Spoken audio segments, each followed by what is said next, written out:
Usually, when we talk about a medical diagnosis, you kind of expect this distinct engineering level precision, right? Like you break your arm, the x-ray shows a jagged white line across the bone, and the doctor just points to the screen and says, there is the problem. Right, it's clean. Broken or not broken. We really like things to be neatly categorized. Exactly. But that gives us a false sense of security, doesn't it? Oh, absolutely. I mean, that biomedical model works brilliantly for acute injuries, but it completely falls apart the moment you encounter systemic, invisible conditions. Which is exactly why today we are taking that x-ray machine and throwing it straight out the window. We are stepping into the diagnostic muddy waters of pelvic floor health. Yes, specifically looking at what happens when you introduce connective tissue disorders like Ehlers-Danlos syndrome or EDS and hypermobility spectrum disorders, HSD, into the mix. Our mission in this deep dive is to synthesize a massive stack of sources.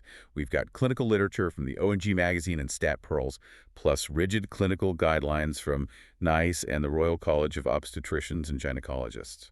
And we're also pulling from specialized physical therapy insights from practitioners like the Fibro Guy and the Vagina Whisperer. Right.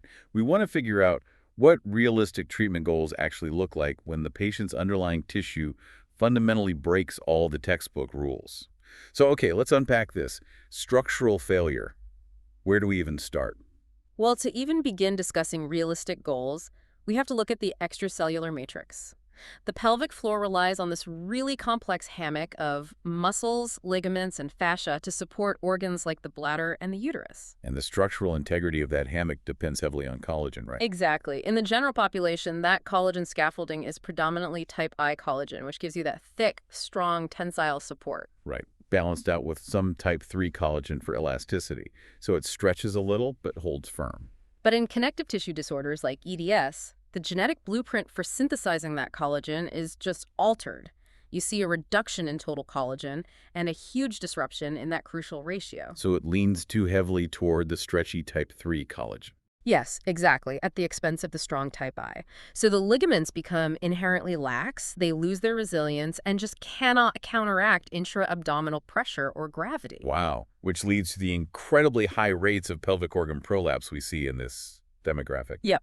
Often in nulliparous women who haven't even had children, they are missing the traditional risk factors entirely. That is wild. So if the ligaments, the passive support structures, are essentially turning into overstretched rubber bands, the active support structures have to compensate, right?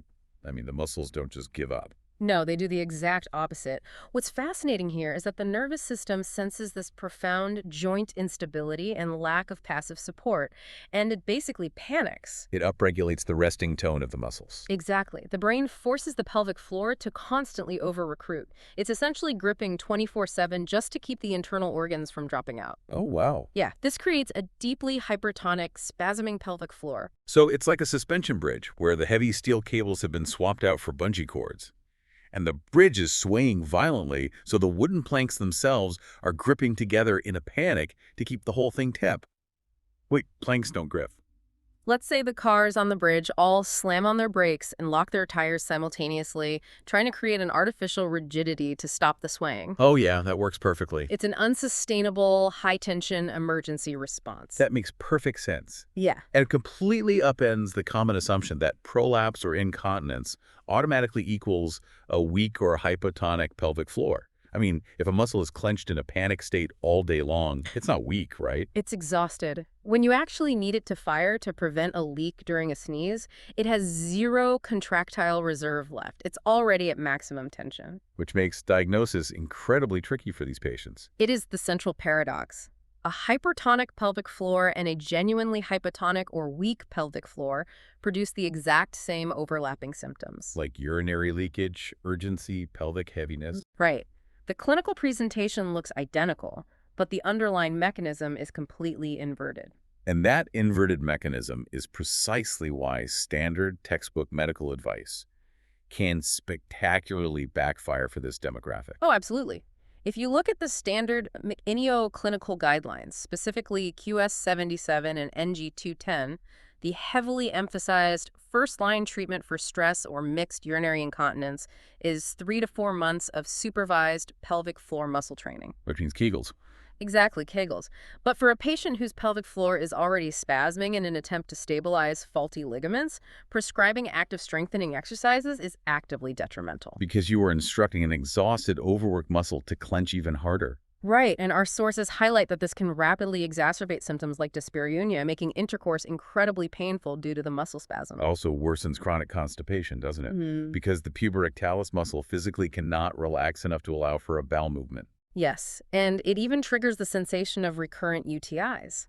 That hypertight muscle compresses the pudendal nerve and the urethra, which mimics an infection even when urine cultures are completely clear. The tragedy here is that the patient is usually incredibly compliant. They do their prescribed Kegels diligently, and they just watch their body fall apart. It really is. It's like telling someone with a severely cramped calf muscle to go run sprints. And this is all compounded by the severe proprioception deficits inherent to hypermobility. Wait, I want to dig into that.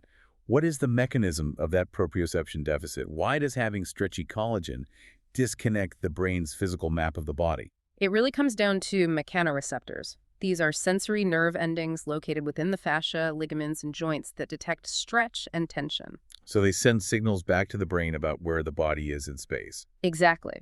But because hypermobile tissue is so lax, it doesn't provide the normal tension against those receptors. The sensory signals are basically muffled. The brain is essentially flying blind. Yes.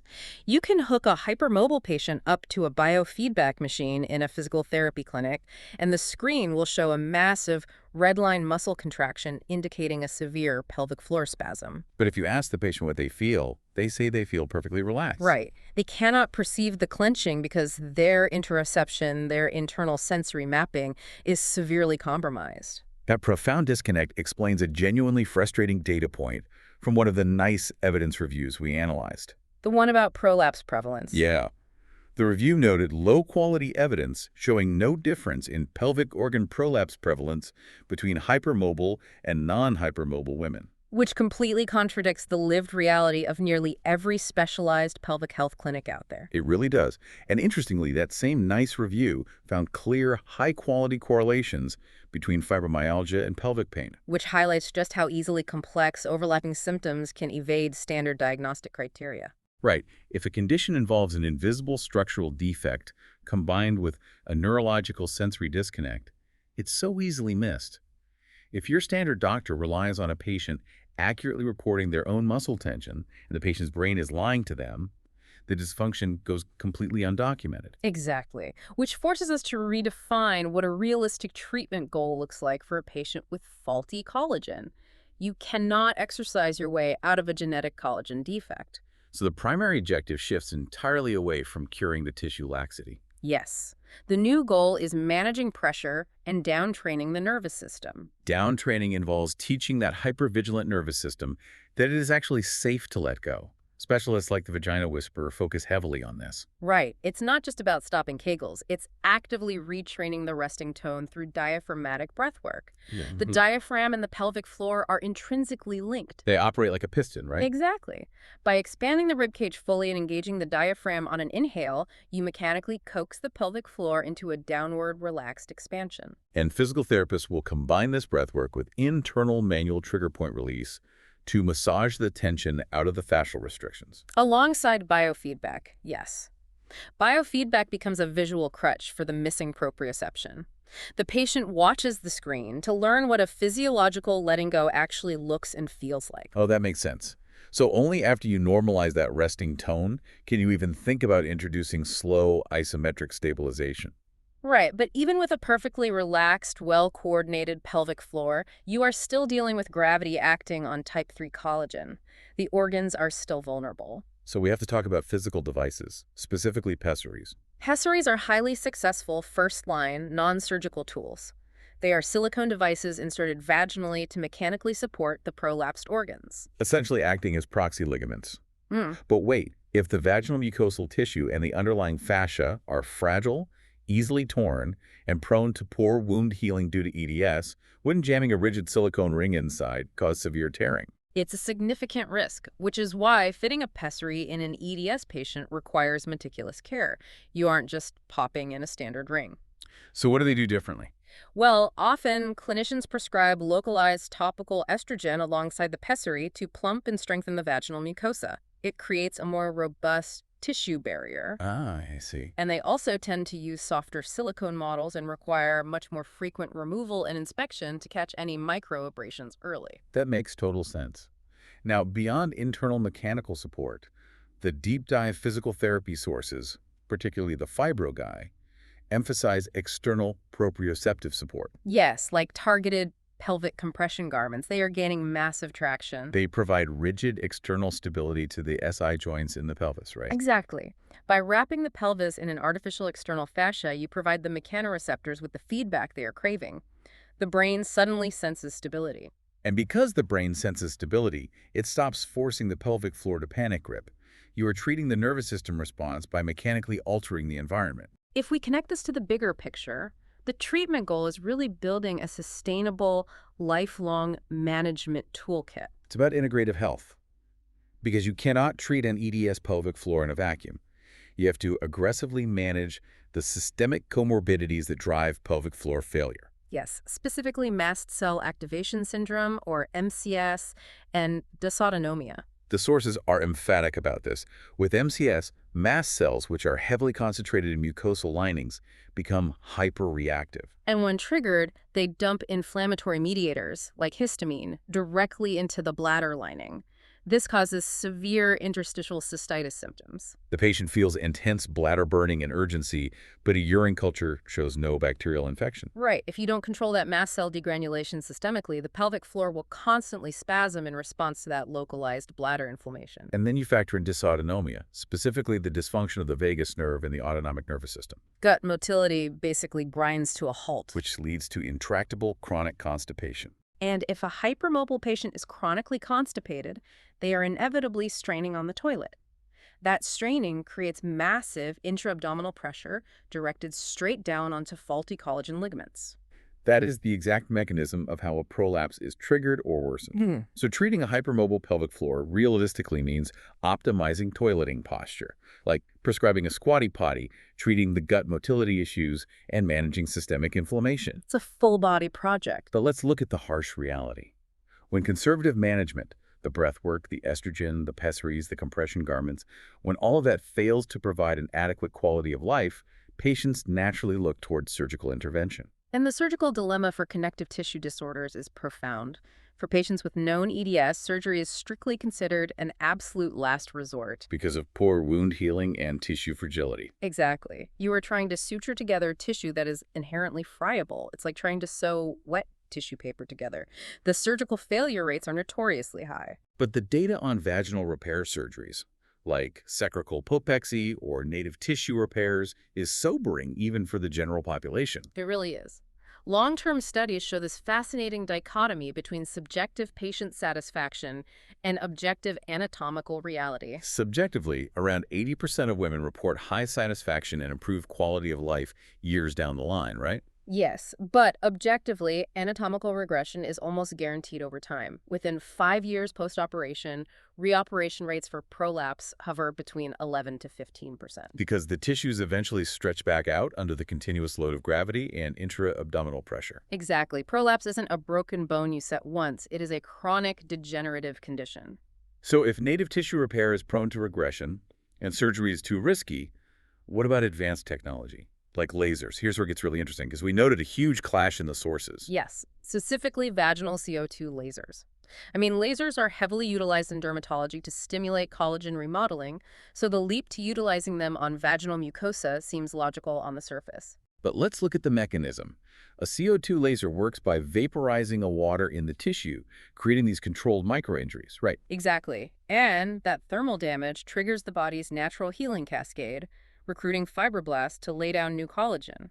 But wait, my question is, if a patient has a genetic mutation that dictates their fibroblasts produce faulty disorganized collagen in the first place, aren't we just inflicting thermal damage to stimulate the production of more faulty tissue? Does that even make biological sense? That underlying biological contradiction is exactly why the European Board and College of Obstetrics and Gynecology, or EBCOG, issued a highly restrictive position statement. Oh, so they called that out. They did. They explicitly warned against the routine use of vaginal lasers for pelvic floor dysfunction, citing a severe lack of robust long-term evidence. They demanded clinicians halt routine practice until rigorous trials could prove safety and efficacy. Yet, contrast that EB-COG warning with another nice overview we analyzed. It cites a study where an astonishing 84% of patients saw significant symptom improvement using CO2 lasers. Better bladder control, decreased pain, all of it. We see a similar narrative playing out with platelet-rich plasma, or PRP, injections to stimulate collagen, though current data remains totally inconclusive. So I have to challenge you on this.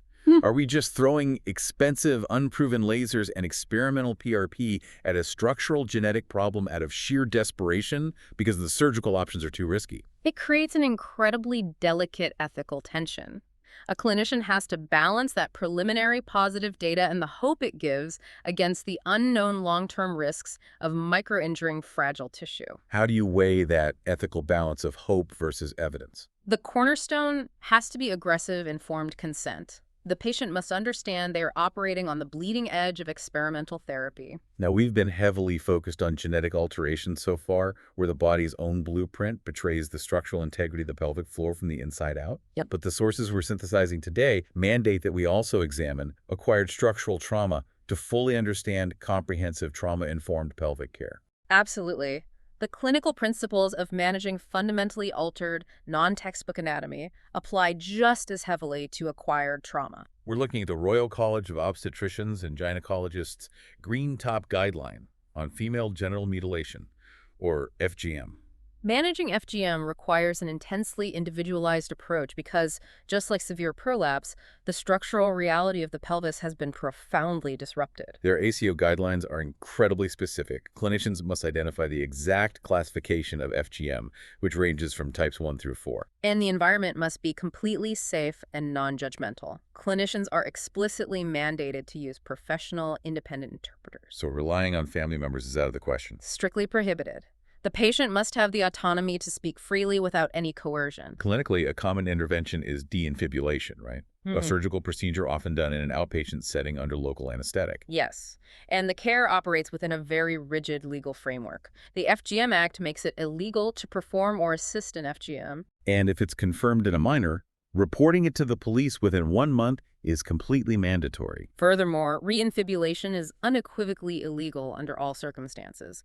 There is no justification that supersedes that law.